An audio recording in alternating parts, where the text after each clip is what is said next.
Audio Jungle.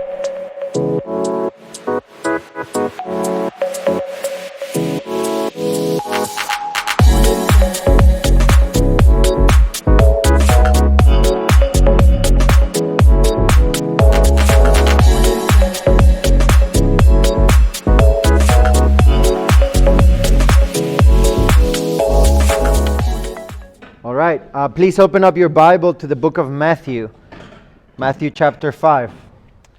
I know you guys already did your exegesis, hermeneutics, so you know this, and it's a very obvious question, but I feel like I need to ask it again. What are the Gospels? Literally, literacy speaking, what type of literature are they? Narrative, historical narrative. A bit more broader, that's very specific, but a bit more broader. What are they all about? Jesus, yeah. So when you have a narrative about a person, what do you call that in modern day? A biography. Okay? How do you guys read biographies if you've ever read a biography before? How do you read it? What are you trying to get out of a biography? Yes. Learn about the life, character, lifestyle. What? I wonder how many of us read the Gospels for that. I wonder how many of us read the Gospels to try to get some teachings, some information. But how many of us are actually looking at the lifestyle of Jesus and try to imitate his lifestyle? So last session we talked about the most important lesson we could ever talk about when it comes to leadership, and it's servant leadership. That's Jesus's number one lesson when it comes to leadership. But this session, what I want to talk about with you guys is his life. How did he become the type of leader that can give his life on the cross for others? Abby was asking in the last session, how do we do this? It sounds great. What a cool concept, whatever. But how do you actually do this? Well, let's ask Jesus. How did you do this? How did you do this? You know, his disciples were very, very intentional about those types of questions. They come to Jesus and they're like, John prays this way. How do you pray? And what did Jesus do? Did he give them 3 sermon points? Like telling them pray, like contemplative prayer, intercessory prayer. No, he just starts praying. Because that's how you learn, right? We learn by practicing. So Matthew chapter 5, I want you to read quickly with me. Matthew chapter 5, verse 17. I'm going to read it from here. You guys know what the sermon on about is all about. You guys know all of this stuff, so I don't have to repeat that. Matthew 5, verse 17. Do not think that I have come to abolish the law or the prophets. I have not come to abolish them, but to fulfill them. For truly I say to you, until heaven and earth pass away, not an iota, not a dot will pass from the law until it is all is accomplished. Therefore, whoever relaxes one of the least of these commands and teaches others to do the same will be called least in the kingdom of heaven. But whoever does them, or if you're reading the NIV, practices them, or whatever version you're reading, you're actually doing something about it. Whoever does them and teaches them will be called greatest in the kingdom of heaven. This is Jesus' introduction to the best sermon you will ever hear, by the way. Go to his conclusion, Matthew chapter 7. Matthew chapter 7, verse 24. You know this, and if you grew up in the church, you even had a song about it. Yeah, the wise man built it. Everyone, verse 24, everyone who hears these words of mine and does them and practices them and does something about it will be like a wise man who Jesus and starts and ends his sermon. You got to do something. Yeah. You got to practice. Not only have the correct information, but have the correct practices. John Mark Comer says, if you want the kind of life that Jesus have, you don't only have to imitate his teachings, you have to imitate his lifestyle. What type of lifestyle did Jesus have? What was Jesus' schedule?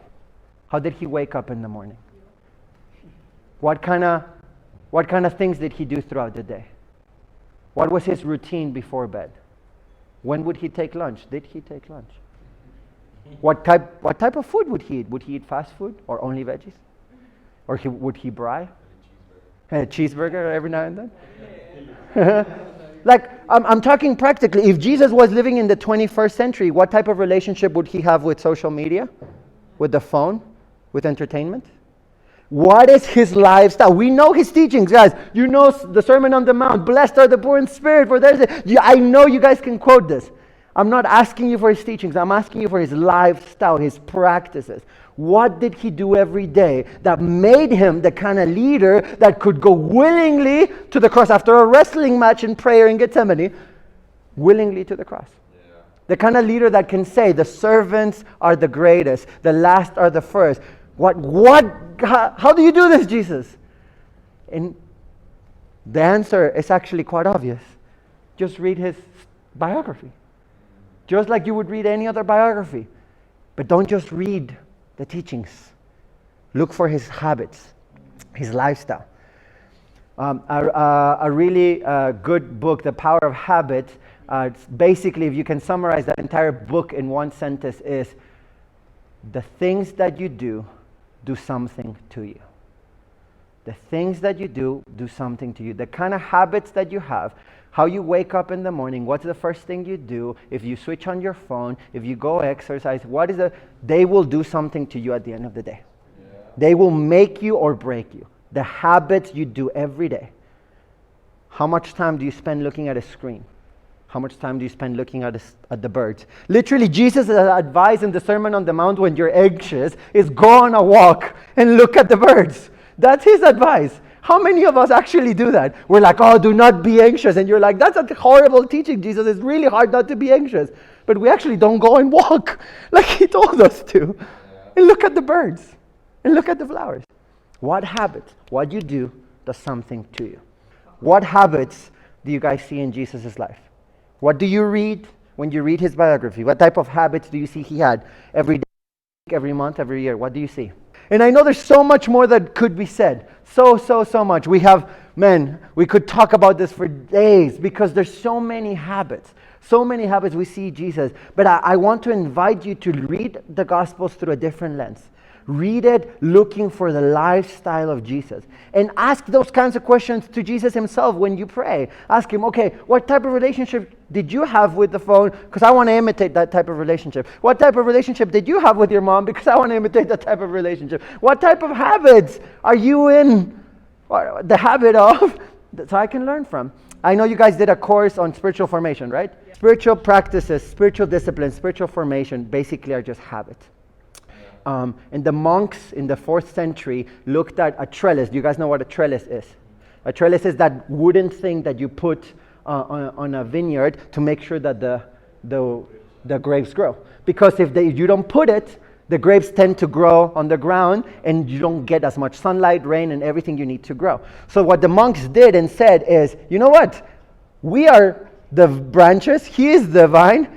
We probably need a little trellis so that we can be wrapped around and there's more fruit that grows. The point is not the practices, the point is the fruit, the love, the kindness, the hospitality that will come out. But what practices do I need to be able to produce that type of fruit? And they call that a rule of life, a trellis, a regula, which is Latin for rule. And that's what it was. So what monks have done for centuries and what I'm starting to do over the past 3 years and what a lot of science do on a regular basis is that they have their trellis, their sets of practices that they've decided, the habitual things they're committing to doing every day, every week, every month, every year to become the type of person that Jesus was. Because if I don't do that habitually, I will not be able to love my enemy and to serve the poor and to be hospitable and to be kind. If I ask you to run a marathon tomorrow, how many of you will be able to do it? How many of us will die on the process? Jake can do it. I'll die in the process. But what if I tell you, let's all do a marathon next year? And tomorrow, we'll go for a walk. And next week, we'll run 1K. And the next month, we'll run 2. And in a year, we're running a marathon. It's the same thing with love. You don't start loving tomorrow. You start making a habit today. How about today I will not be the center of attention? Just today. And then next week another. And then next week another. And then a year later, people are like, wow, Jared, you were a jerk, but in a year, you've become a lot more loving. What happened? I'll be like, yes, the Holy Spirit and a set of everyday practices. That's, okay? Practice, John Mark Comer says, where the money's at. It's where the nugget is at. If you want Jesus' life, you need to copy his lifestyle. Okay? I had here about 8 to 10 spiritual practices that I wanted to tell you. I call it spiritual symmetry. If you want to hear about it, it's just practices that put kind of like symmetry, work and rest, silence and speaking, knowing yourself and examining yourself, kind of like confession type of practices, solitude and community. You constantly see Jesus doing this. He works, he rests. He's in solitude, he's in community. He knows himself, he examines himself. And all these types of things. But the one I want to show you right now is this practice that Jacques alluded to earlier. The practice of engagement and retreat. How many of you guys know that Jesus actually took leave? You know, when we read the Bible, we read the Gospel of Mark, right? The action-packed Gospel. Jesus is like always on the go. It literally says in the Gospel of Mark, immediately. It makes it sound that Jesus was non-stop. Yeah. It makes it sound like Jesus was early in the morning praying, had a busy day, and then he was so tired, but the next day he was so praying again because he's so spiritual.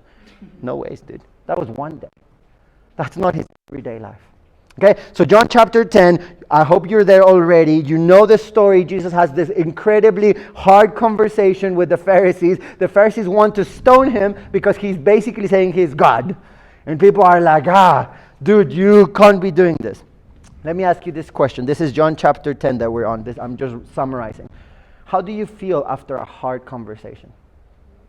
How do you feel when you need to confront somebody's sin? How do you feel after that conversation? How do you feel before? How do you feel during? How do you feel after somebody has confronted you about a blind spot you have? How do you feel about when there's conflict between the people that you're doing ministry with and you can't seem eye to eye? How do you feel, being very intentional about our morning conversation, when you see problems that other people are not seeing and you want to address them, but you don't have the platform to address them and you're like, oh! How do you feel?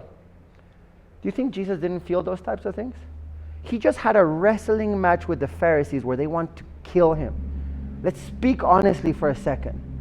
How would you feel after a conversation where people want to kill you? What would you want to do? Cry? Quit? Give up? Leave? Okay, John chapter 10. Verse 39. Again, they sought to arrest him, but he escaped from their hands. He went away again across the Jordan to the place where John had been baptizing at first, and there he remained. Wow, one of the most beautiful verses I've ever read. I read this in the midst of my storm after my chaos and failure in PE, and my mentor, James Henderson, pointed this out to me, and he said, 2 very important questions that I want to ask you right now. Why would Jesus go to the Jordan? Is there anything significant that happened in the Jordan? Do you guys remember? Anything that Jesus would value about the Jordan? Yeah. What happened? He got baptized there. Not only did he get baptized, he heard God's voice and the Spirit descended and everybody. It's his moment of validation. It's his moment of God selecting him in front of everybody and saying, I love you. I'm proud of you. Which, by the way, what is there to be proud of? He hasn't done anything. Hasn't healed anybody. Hasn't resurrected anybody. He's proud of God. He's proud of him because Jesus is his son. It's not what you do that makes God proud. It's his relationship with you. He's proud because he's your dad. He's so proud of Jesus that Jesus just has this wrestling match. He's emotionally exhausted. He can't cope. He needs to go to the place where he heard God's voice to be reminded of his why, because he's really struggling to live through it right now. And then it says, he remained. That's very ambiguous, John. What does that mean? In the Greek, that word remain could be translated as he remained there for a few days or for a few weeks. Some even suggest a few months. That's a bit of a stretch, especially because of what happens in John 11. But Jesus took leave. He went to the place where he knows he can hear God again. And he remained as long as he needed for his soul to catch up with his body, for his mind to be clear and not to have this. He probably was tempted to have the sinful thoughts about these Pharisees. but to remember. He probably went there to practice the daily habits that help him love his enemy. He went back and remained and took a breath. I love that word, breath. It's the word that opens the Bible, the ruach of God, the breath of God. And it's a word that I'm constantly reminded of. It's a word that when I do it, I breathe. I remember God is as present as my very breath. And I'm reminded that I can take a breath. I don't have to keep going. If Jesus took a breath, I can take a breath. If I'm tired and I need to retreat, I'll retreat.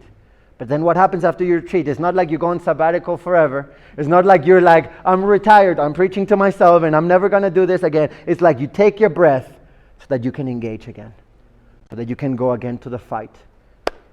His disciples are so shocked in John chapter 11 that they're like, those guys try to kill you. And Jesus is like, yeah, I know, let's go. Because I'm ready to love my enemy now. I wasn't ready back then. It was too tough. So I had to take a breath so I could come back and love them.